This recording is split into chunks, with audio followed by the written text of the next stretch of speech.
Irmãos, será que nós somos, de fato, cidadãos do reino de Deus? Será que na nossa carteira espiritual está ali escrito que nós fazemos parte do reino de Deus?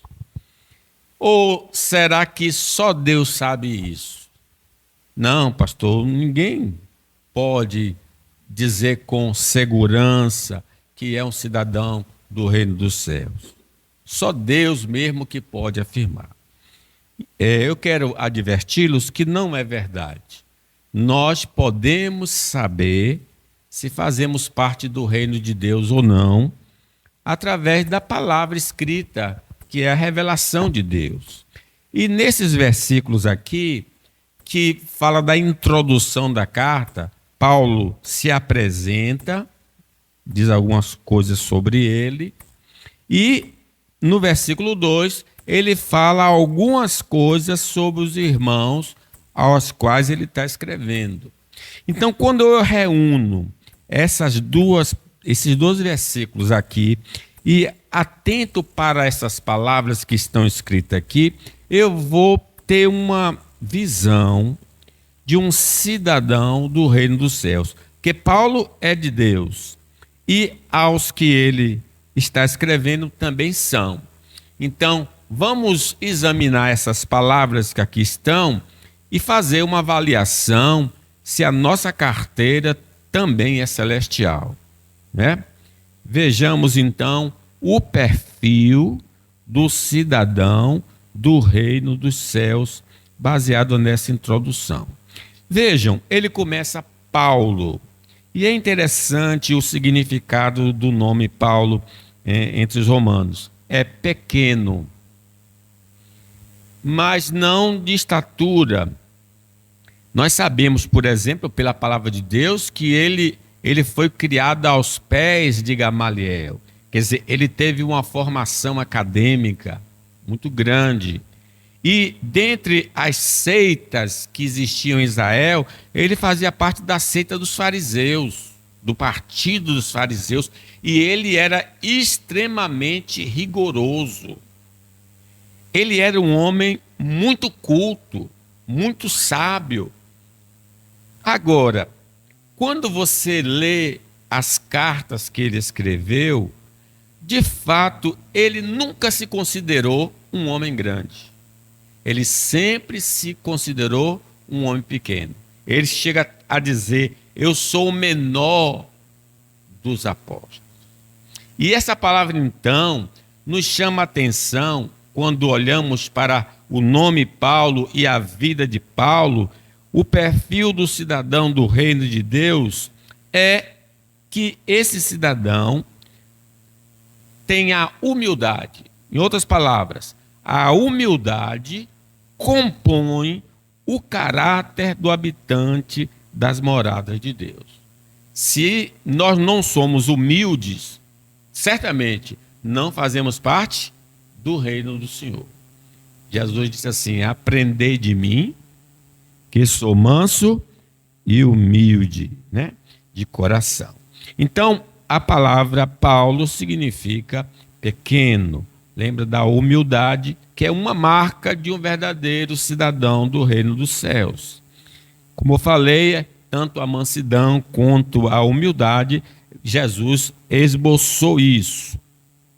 Paulo falando acerca de si: porque eu sou o menor dos apóstolos, que mesmo não sou digno de ser chamado apóstolo, pois persegui a igreja de Deus. Ele não ostentava ser apóstolo, apesar de eu ser, mas ele diz: eu nem sou digno.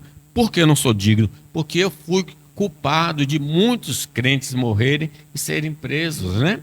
O cidadão dos céus reconhece suas iniquidades e confessa diante de Deus e dos homens a sua insensatez.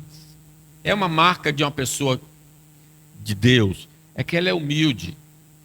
O filho pródigo, quando caiu em si, ele disse: levantar-me-ei E irei ter com meu pai e direi: Pai, pequei contra os céus e contra ti. Ele não tem dificuldade de reconhecer sua fraqueza, a sua transgressão, seja diante dos homens, seja diante de Deus, né?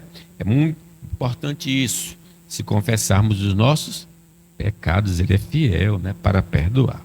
Aquele que vai habitar com o Senhor vê a sua pequenez diante daquele que é totalmente elevado. Quem somos nós para estarmos na presença do Senhor? É interessante que João Batista, que foi o arauto que veio antes do Senhor, ele dizia: depois de mim vem alguém que é mais importante do que eu, e eu não mereço a honra de me abaixar e desamarrar as correias das sandálias dele. Veja João Batista, que era um grande profeta, o maior profeta que Jesus disse que veio, né, depois de todos os outros, e ele não se considerava o quê? Digno de se curvar e amarrar as sandálias ou desamarrar as sandálias do Senhor Jesus. Até no contar suas experiências com Deus, ele demonstra uma linguagem livre de orgulho espiritual. Paulo foi um homem que chegou aí até o terceiro céu. Se você vê uma pessoa, eu fui lá ao terceiro céu, eu ouvi a voz de Deus. Quando ele narra a experiência dele, ele diz assim: se é necessário que me glorie, ainda que não convém, passarei as visões e revelações do Senhor. Conheço um homem em Cristo que há 14 anos foi arrebatado até o terceiro céu. Se no corpo ou fora do corpo, não sei, Deus o sabe. E sei que tal homem, se no corpo ou fora do corpo, não sei, Deus o sabe, foi arrebatado ao paraíso e ouviu palavras inefáveis. Ele fala a experiência como se fosse de outro. Porque ele podia dizer: eu que tive essa experiência. Ele diz: não, eu conheço um homem que foi. A humildade que esse homem narra das suas experiências. O homem que vai morar no paraíso respeita o próximo, porque ele também é a imagem de Deus.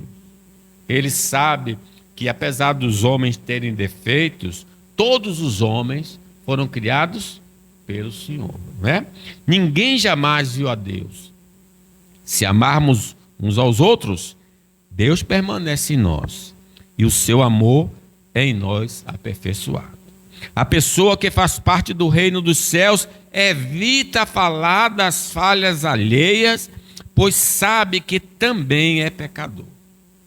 Meus irmãos, não faleis mal uns dos outros, né? Geralmente quem gosta de falar mal do outro é para diminuir, para que ele se exalte. O homem do céu tem uma autoestima equilibrada, reconhecendo suas virtudes e também seu defeito. Ele não se acha um miserável total. Sim, ele é um pecador, mas ele também sabe que tem virtudes. O apóstolo Paulo diz assim, acerca desse equilíbrio da nossa pessoa: porque pela graça que me foi dada, digo a cada um dentre vós que pense de si mesmo, que não pense de si mesmo além do que convém. Antes pense com moderação, segundo a medida da fé que Deus repartiu a cada um. Então ele não é soberbo, mas ele também não é miserável. Ele pensa de maneira moderada. A pessoa que vai morar com Deus agradece pelas bênçãos de Deus e não vive em murmuração. Não, ele nunca tem do que se queixar, porque a graça do Senhor está sobre ele, a misericórdia do Senhor está sobre ele. Ele não é digno de receber absolutamente nada. Se ele recebeu, ele rende graças ao Senhor. Os falsos profetas, são murmuradores, são descontentes, andam segundo as suas paixões. A sua boca vive propalando grandes arrogâncias, são aduladores dos outros por motivos interesseiros.